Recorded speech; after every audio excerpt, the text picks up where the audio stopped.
भाइयों का, बहनों का, मीडिया का शुक्रिया कि एक कमिटमेंट के साथ आपने जो जमहूरी कुव्वतें हैं आज जिस तरीके से वो इकट्ठे हुई हैं, उनकी आवाज़ में आवाज़ अपना हिस्सा डाल के आपने बराह रास्त जो मरकज़ी स्पीचेस थी आज के एपीसी की, वो आपने लाइव टेलीकास्ट की हैं। इस वक्त तक के जो प्रोसीडिंग्स हैं वो तो आपने दिखाई हैं, लेकिन उसका एक थोड़ा बहुत हमने कहा कि आपको हम अपनी तरफ से भी ब्रीफिंग कर लें कि जो आपने आज आवाज़ें सुनी, जो बातें सुनी, वो पाकिस्तान की हकीकी जमहूरी कुव्वतों की आवाज़ें थीं और वो फॉर्मर प्रेसिडेंट आसिफ अली जरदारी साहब की सूरत में, वो फॉर्मर प्राइम मिनिस्टर मियां नवाज शरीफ साहब की सूरत में, वो हमारे नौजवान चेयरमैन जो आज मरकज़ी होस्ट हैं आज की एपीसी की, उसकी सूरत में, और शहबाज शरीफ साहब की सूरत में। आगे मौलाना साहब बात करेंगे और उसके बाद जो प्रोसीडिंग्स होंगी वो इन कैमरा होंगी, और शाम को जो भी इसकी प्रोसीडिंग्स के हवाले से जो फैसले होंगे वो आपके सामने होंगे। लेकिन आज मैं समझती हूँ कि आज ये 4 मेन जो स्पीचेस हुई हैं, इसमें एक लकीर खिंच चुकी है, और वो लकीर वो है कि इस मुल्क में जो मुकदमा अवाम का जो पार्टीज लड़ रही हैं, जो जमहूरी कुव्वतें लड़ रही हैं, जो इलेक्टेड फोर्सेस हैं वो लड़ रहे हैं, वो एक तरफ हैं, और बाकी दूसरी तरफ आपके जो सिलेक्टेड निज़ाम है। आज जो इन 4 तकारीर में जायज़ा लिया गया, मुल्क में जो सिलेक्टेड निज़ाम जब आता है तो मुल्क का क्या हशर होता है, उसका भरपूर जायज़ा लिया गया।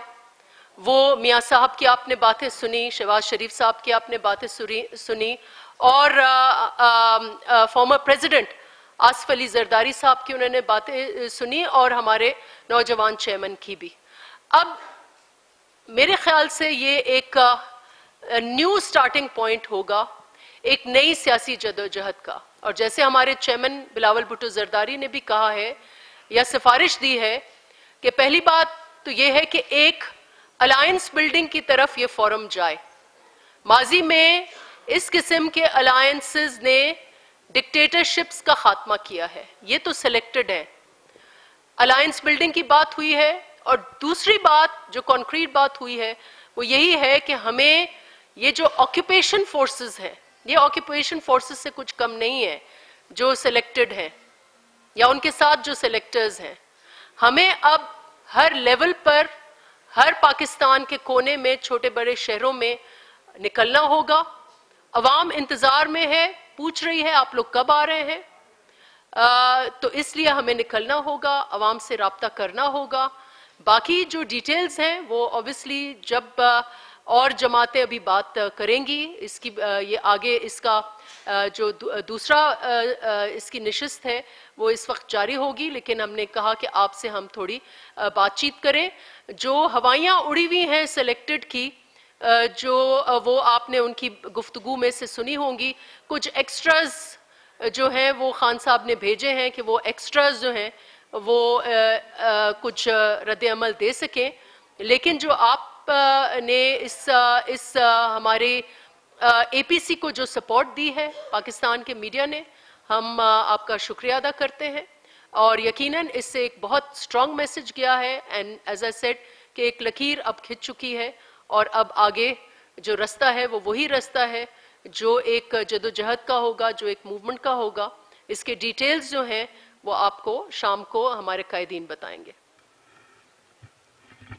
बिस्मिल्लाहिर्रहमानिर्रहीम। जैसे कि आपको पता है, आज बिलावल भुट्टो जरदारी साहब ने तमाम ऑपोजिशन को एक जगह इकट्ठा किया है, तमाम ऑपोजिशन और इस हुकूमत के मुखालिफिन को एक लड़ी में पुरोया है, और वो जो कहते थे ये कभी नहीं होगा, आज उनके लिए आंखें खोलने का दिन है।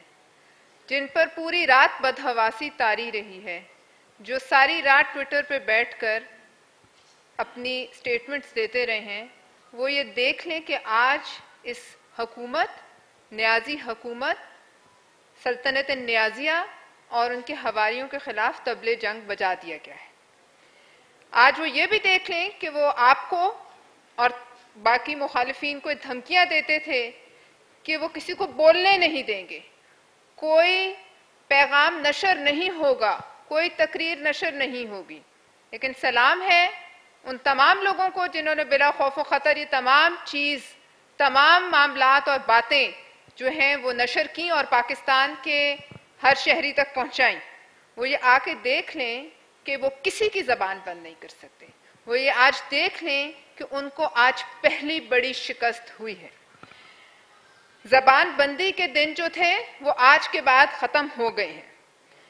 आज इन तमाम ऑपोजिशन लीडर्स ने साथ होकर इस आमराना निज़ाम को ठोकर मारी, जूते की नोक पर रखकर ठोकर मारी है और इनको ये समझा दिया है कि बैसाखियों के सहारे जलसे, तहरीकें, बैसाखियों के सहारे धरने, ये सब करना आसान है, लेकिन 24 घंटे अगर कोई अवामी तहरीक चली तो इमरान नियाजी और उनकी हुकूमत और उनके हवारी और उनके इत्तेहादी बर्दाश्त नहीं कर पाएंगे।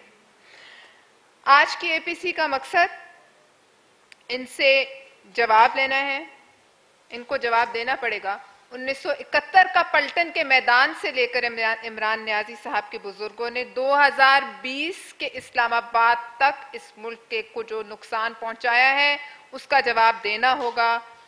हमारा इनसे डिमांड है, जवाब दो सकूते कश्मीर का, जवाब दो मुआशी तौर पर इस मुल्क को तबाह करने का, जवाब दो आवाम की बदहाली का, जवाब दो उस खौफ की फिजा का जो तुमने हर एक पर तारी की, जवाब दो इस मुल्क को आलमी तौर पर तन्हा करने का, जवाब दो लाकानूनियत का जिससे आप हम कोई महफूज नहीं, जवाब दो चोरियों का जो तुम करते रहे हो, जवाब दो लोगों के मुंह से आटा चीनी निकालने का, छीनने का, निवाले छीनने का, जवाब दो उन बिलों का, उन चीज़ों का जो IMF की कहने पर तुम सर झुकाए मानते जा रहे हो। हम आज इनसे जवाब लेने यहाँ जमा हुए हैं और मैं उम्मीद से कह सकती हूँ कि आज शाम 6 बजे तक मुल्क को एक नई आज़ादी मुबारक हो। आप सबको नई आज़ादी मुबारक हो। और वो दिन चले गए जब लोग इनके किराए के तर्जुमानों से डरते थे, वो दिन चले गए जब इन्होंने लोगों को उठाया, निकाला। उन सब चीज़ों की जवाबदेही होगी।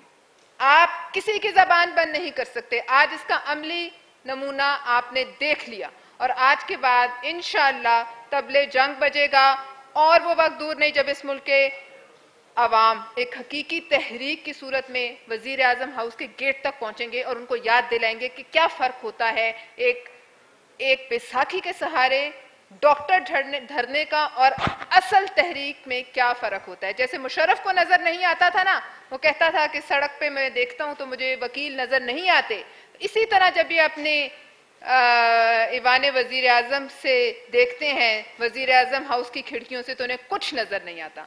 अब वक्त है इनकी बदहवासी इस बात का बहुत बड़ा सबूत है कि आज की एपीसी कामयाब है और हम पाकिस्तान के अवाम को इंशाअल्लाह आज शाम तक बहुत बड़ी खुशखबरी देंगे। Thank you. ठीक है, काफ़ी है, काफ़ी है, आपने कर ली। Thank you.